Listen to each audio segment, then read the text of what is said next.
भारत के विदेश मंत्री एस जयशंकर मंगलवार यानी आज पाकिस्तान पहुंचे। किसी भी भारतीय विदेश मंत्री का पाकिस्तान दौरा करीब 10 साल बाद हो रहा है। हालांकि एस जयशंकर का यह दौरा संघाई कोऑपरेशन ऑर्गेनाइजेशन यानी कि एससीओ की बैठक में शामिल होने के लिए है, न कि द्विपक्षीय दौरा। इस बार एससीओ की सालाना समिट पाकिस्तान की राजधानी इस्लामाबाद में 15 और 16 अक्टूबर को होने जा रही है। भारत भी एससीओ का सदस्य है और भारतीय प्रतिनिधि मंडल की अगुवाई विदेश मंत्री एस जयशंकर कर रहे हैं। जयशंकर के पाकिस्तान दौरे से दोनों परमाणु शक्ति संपन्न देश भारत और पाकिस्तान के बीच संबंध सुधरने की बहुत उम्मीद तो नहीं की जा रही है, लेकिन पाकिस्तान में इसे लेकर काफी चर्चा है। एस जयशंकर ने अपने पाकिस्तान दौरे को लेकर पिछले हफ्ते कहा था, यह दौरा एक क्षेत्रीय समिट के लिए है। मैं पाकिस्तान और भारत के संबंधों पर चर्चा करने नहीं जा रहा हूँ। मैं एससीओ के एक अच्छे सदस्य के तौर पर जा रहा हूँ। एससीओ का गठन 2001 में हुआ था। इस गुट में चीन, रूस, Iran, Bharat, Kazakhstan, Kyrgyzstan, Tajikistan और उज्बेकिस्तान शामिल हैं। पाकिस्तान में होने वाले इस समिट में भारत के शामिल होने को लेकर आशंका थी। हालांकि पाकिस्तान ने इस समिट में शामिल होने के लिए भारत के प्रधानमंत्री नरेंद्र मोदी को आमंत्रित किया था। पहले उम्मीद की जा रही थी कि भारत इस समिट में किसी जूनियर मंत्री या ब्यूरोक्रेट को भेज सकता है, लेकिन जयशंकर के जाने की घोषणा पाकिस्तान के लिए भी हैरान करने वाली थी। हालांकि दोनों देश के संबंधों में पिछले कई सालों से स्थिरता है। वहीं पाकिस्तान के विदेश मंत्री इसहाक डार ने एस जयशंकर के दौरे को लेकर सोमवार को कहा कि अभी भारत से द्विपक्षीय बातचीत को लेकर कोई योजना नहीं है। डार ने कहा कि मेजबान देश द्विपक्षीय बातचीत के लिए पेशकश नहीं करता है। उन्होंने कहा कि अगर भारत अनुरोध करेगा तो विचार किया जाएगा। डार ने कहा कि द्विपक्षीय बातचीत के लिए न तो भारत ने अनुरोध किया है और न ही पाकिस्तान ने। पाकिस्तान के विदेश मंत्री ने कहा कि जयशंकर के साथ भारत के 1 दर्जन पत्रकारों को आने के लिए वीजा दिया गया है। भारत के पत्रकार सोमवार को ही रवाना हो गए, जबकि विदेश मंत्री एस जयशंकर मंगलवार को रवाना होंगे।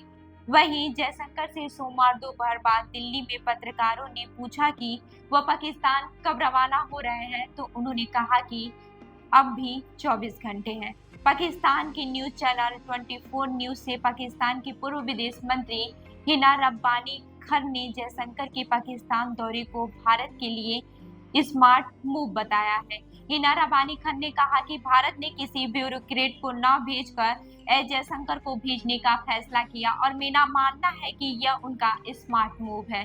भारत के साथ हमारा द्विपक्षीय संबंध सामान्य सतह पर नहीं है, यहाँ तक कि दोनों देशों में एक दूसरे के यहाँ उच्चायुक्त भी नहीं है। यह बहुत अजीब स्थिति है। जब आप किसी देश के राजदूत को निकालते हैं तो आप बहुत ही वजनदार पैगाम देते हैं। भले ही एस जयशंकर आ रहे हैं, लेकिन भारत के साथ हमारे ताल्लुकात नॉर्मल नहीं है। भारत पाकिस्तान के जाने माने राजनीतिक टिप्पणीकार नमस सेठी ने जयशंकर के पाकिस्तान दौरे को लेकर कहा कि भारतीय विदेश मंत्री के आने को लेकर पाकिस्तान में हलचल है।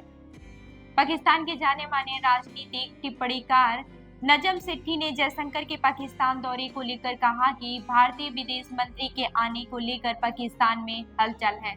नजम सेठी ने पाकिस्तान न्यूज चैनल समा टीवी से कहा, जयशंकर हार्डलाइनर है। भारत में जो भी 4-5 हार्डलाइनर हैं, उनमें से एस जयशंकर भी हैं। वह नरेंद्र मोदी के बहुत करीब हैं।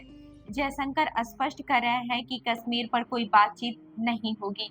इसके साथ ही उन्होंने यह भी कहा है कि पाकिस्तान का जैसा रवैया होगा, उसी के हिसाब से भारत प्रतिक्रिया देगा। सेठी ने आगे कहा कि पाकिस्तान में अभी भी अस्थिरता का दौर है। ऐसे में मुझे नहीं लगता है कि शहजाद शरीफ भारत के साथ कोई ठोस बातचीत शुरू करेंगे। पर्दे के पीछे भले ही कुछ और हो, मैं नहीं मानता कि एस जयशंकर का आना कोई पॉलिसी शिफ्ट है। जयशंकर पाकिस्तान में कोई नरमी नहीं दिखाएंगे और इसीलिए वो आ भी रहे हैं। जैसे ही कश्मीर की बात करेंगे, भारत नहीं करेगा। जयशंकर इसलिए आ रहे हैं ताकि ये संदेश न जाए कि भारत ब्रेकर की भूमिका में है। पाकिस्तान न केवल आर्थिक संकट में है बल्कि राजनीतिक अस्थिरता के दौर से भी गुजर रहा है। ऐसे में भारत कोई नरमी नहीं दिखाएगा। अंतर्राष्ट्रीय मामलों पर लिखने वाले पाकिस्तान के टिप्पणीकार कमर चीमा ने जयशंकर के पाकिस्तान आने पर कहा कि उन्हें द्विपक्षीय वार्ता करनी चाहिए। कमर चीमा कहते हैं कि जयशंकर मानते हैं कि बिना ट्रेड कोई संबंध नहीं चल सकता है और भारत पाकिस्तान के बीच कोई कारोबार संबंध नहीं है। भारत और चीन के बीच $125 अरब का कारोबार हो सकता है तो भारत और पाकिस्तान के बीच क्यों नहीं हो सकता। पाकिस्तान वार और टेरर में फंसा हुआ है। भारत ने तो बहुत अक्लमंदी दिखाई और गुटनिरपेक्ष नीति अपनाई। भारत पहले ही कहता है कि हमें गुटनिरपेक्ष रहना है और अब कह रहा है कि हमें किसी एक के साथ नहीं बल्कि सबके साथ रहना है। पाकिस्तान के आम लोग भी वहां के मीडिया से बातचीत में जयशंकर के पाकिस्तान आने से उत्साहित दिख रहे हैं और कह रहे हैं कि दोनों मुल्कों के बीच संबंध अच्छी होने चाहिए। तो इस खबर पर क्या है आपका कहना, हमें जरूर बताएं। मैं गुरु भी आपके साथ और आप देख रहे हैं जनदर्पण न्यूज। धन्यवाद।